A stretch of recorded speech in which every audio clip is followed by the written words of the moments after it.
In Houston, Texas, the DEA shattered a cartel with a chilling twist.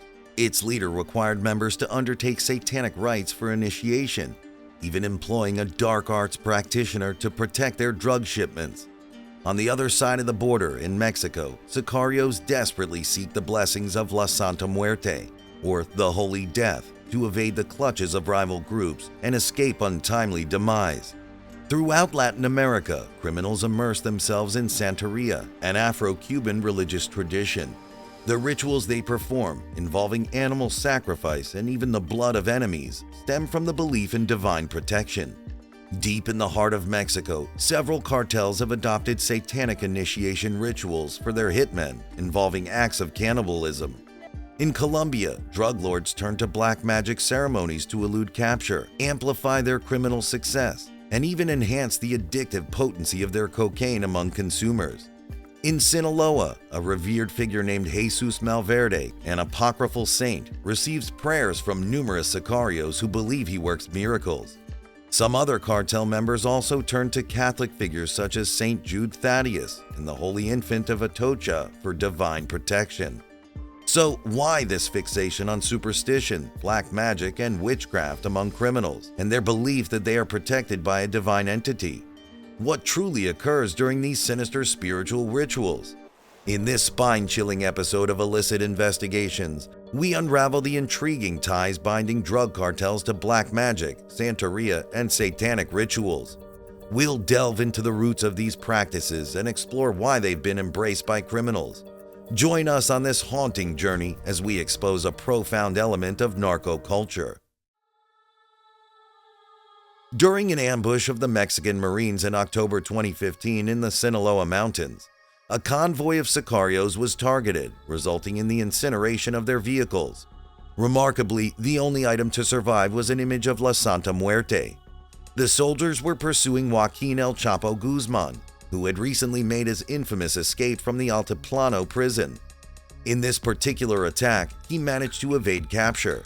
Could it be that La Santa Muerte protected him on this occasion? La Santa Muerte, or the Holy Death, is a widely revered folk saint and religious figure in Mexico.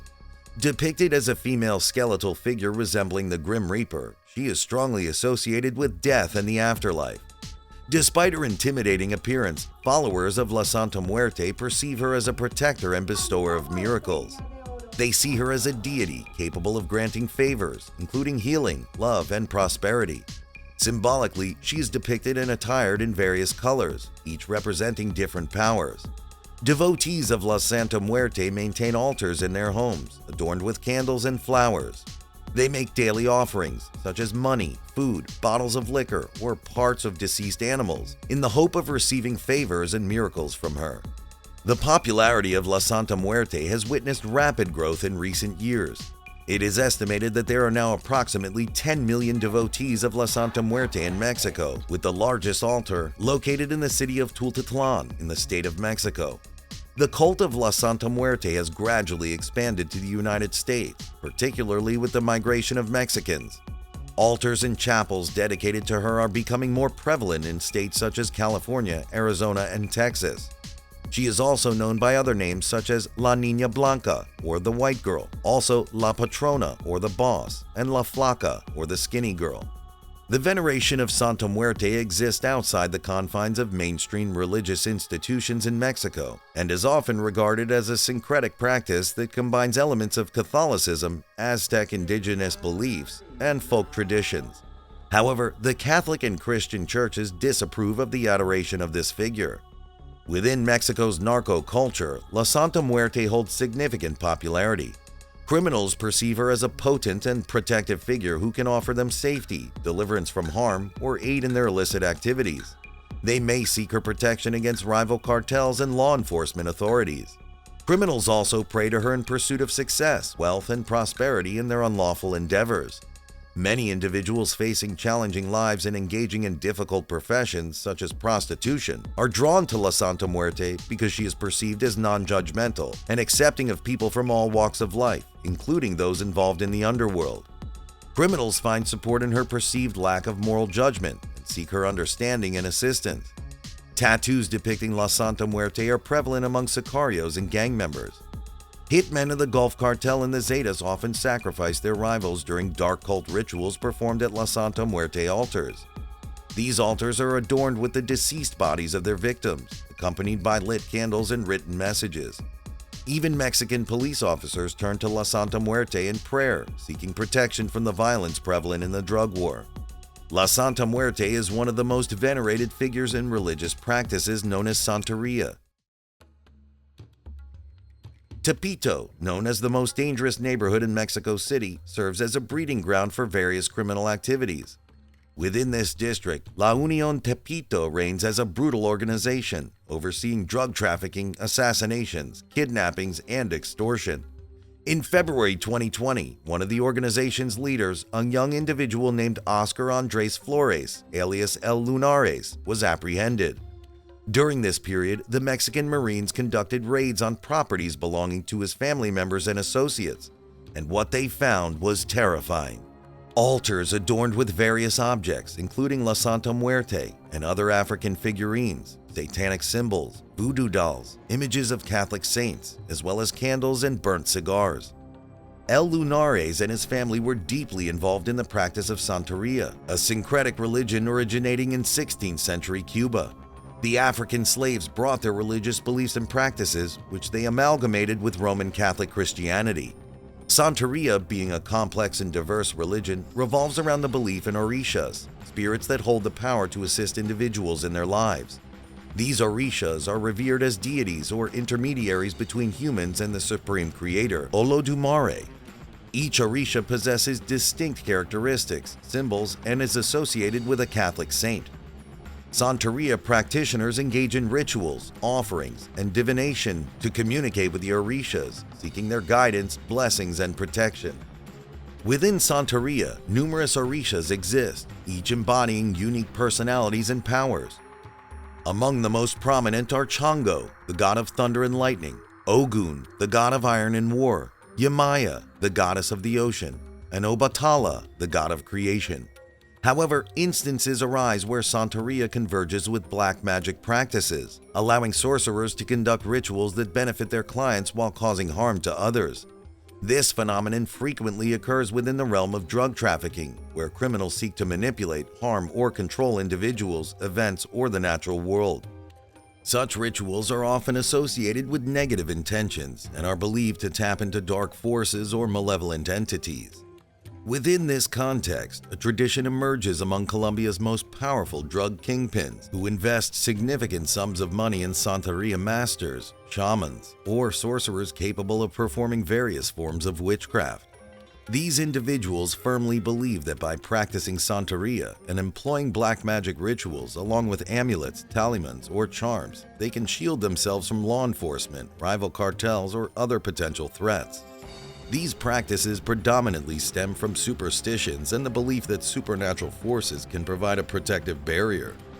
Dairo Antonio Usuga, the leader of Colombia's deadliest drug trafficking and criminal organization known as El Clan del Golfo, spent several years hiding in the jungle until his capture in October 2021.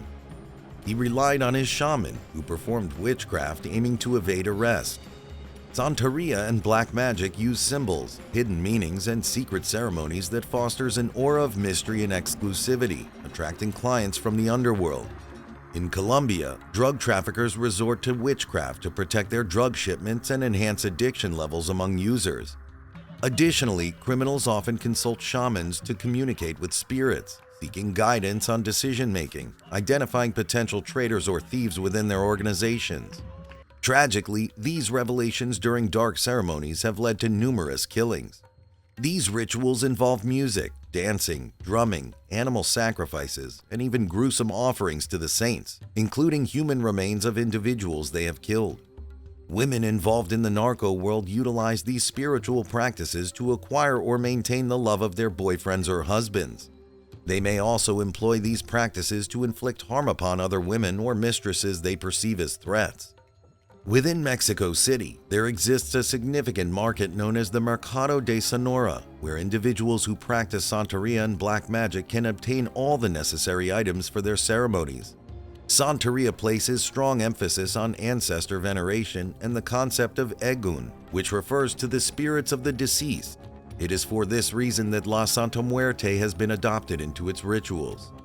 Furthermore, Santeria involves the veneration of Catholic figures such as St. Jude Thaddeus, the patron saint of hope and impossible causes, and the Holy Infant of Atocha, the patron of those unjustly imprisoned, travelers, and people in danger. The latter, in particular, was the saint followed by notorious figures like Pablo Escobar and Ovidio Guzman, one of El Chapo's sons. Ovidio Guzman always carries an image of the Holy Infant of Atocha as a protective talisman. Between 2020 and 2021, the Houston cartel was dismantled by the DEA in Texas. The leader of this organization was Francisco Javier Messina Barrera, a 31-year-old man from Michoacan, widely known as Angel. As a requirement to join the cartel, new members were coerced into participating in satanic rituals. They were compelled to sign a document using their own blood, pledging their loyalty to the devil. This document, prepared by a religious leader known as Lucifer, who worshipped the devil, included dark prayers intended to safeguard shipments of methamphetamine coming from Mexico and weapons being sent to Tamaulipas. Angel was also an adherent of Adolf Hitler's ideology, and he enforced the tattooing of satanic and Nazi symbols on the members. Additionally, rituals and spells were performed in an attempt to evade capture by U.S. authorities. Despite their efforts, the organization was eventually dismantled. Satanism encompasses a belief system where the character of the devil, as described in the Bible, is seen as misinterpreted. Satan is regarded as a symbol representing values such as individualism, self-empowerment, and rebellion against authority. Within the realm of Satanism, a more extreme current known as theistic Satanism believes in the existence of Satan as a deity worthy of worship. Adherents of this current often perceive Satan as a force of chaos and destruction, engaging in rituals involving black magic and the invocation of demons. Satanists generally reject the moral codes upheld by traditional Abrahamic religions such as Christianity and Judaism. They advocate for individual freedom of action, as long as it does not cause harm to others. Additionally, they frequently emphasize the pursuit of pleasure, sensuality, and material possessions. However, cases of Satanism within drug cartels often exploit the image of Satan to perpetuate heinous acts. For instance, the Cartel de Noreste, the new generation of the Zetas in Tamaulipas, maintains satanic altars where their enemies are brought and sacrificed to the devil.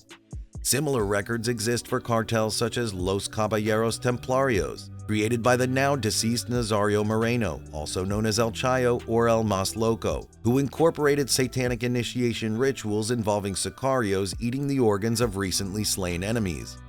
Similarly, the terror training schools of the Jalisco New Generation Cartel, led by El Mencho, carry out similar cannibalism practices with the organs of fellow sicarios killed during the initiation process. Drug traffickers frequently employ occult symbols and practices to intimidate rivals and cultivate loyalty among their ranks. They utilize pentagrams, inverted crosses, and other symbols associated with Satanism, as well as perform rituals and administer oaths, fostering allegiance while instilling fear of consequences for betrayal. They embrace Satanism as a means of justifying their violent and criminal activities, believing that Satan grants them power and impunity, or that they are fulfilling his will by engaging in drug trafficking and eliminating their adversaries. Jesus Malverde, commonly known as the Generous Bandit or the Angel of the Poor, is a folk saint in Mexico, particularly revered by drug traffickers. According to legend, he was born in 1870 in the state of Sinaloa and dedicated his life to robbing from the rich to help the poor. Although he was eventually captured and executed by the authorities, his legacy has endured, and he is now widely regarded as a modern-day Robin Hood. In Mexico, there are numerous chapels dedicated to Malverde, with the most famous one located in Culiacan, Sinaloa. These chapels are adorned with images of Malverde, along with candles, flowers, and other offerings. People visit these chapels to seek Malverde's assistance in various matters, such as protection from harm, resolution of health problems, and financial success. Malverde's cult is surrounded by controversy, as some perceive him as a symbol of violence and crime. However, his followers view him as a folk hero, embodying the struggles of the impoverished and marginalized. Notably, members of the Sinaloa cartel revere Malverde, seeking his protection against adversaries, evasion from law enforcement, and successful transportation of drugs to the United States. Many sicarios proudly display tattoos paying homage to Malverde. El Chapo Guzman has been a devoted follower of Malverde. During the conflicts he orchestrated in Ciudad Juarez and Tijuana, he frequently sent letters to Malverde's chapel in Culiacan seeking his favor. However, in spite of countless saints, ritual sacrifices, and enchantments, criminals ultimately find themselves captured or dead. This is Illicit Investigations. Subscribe now to our channel to go beyond the headlines.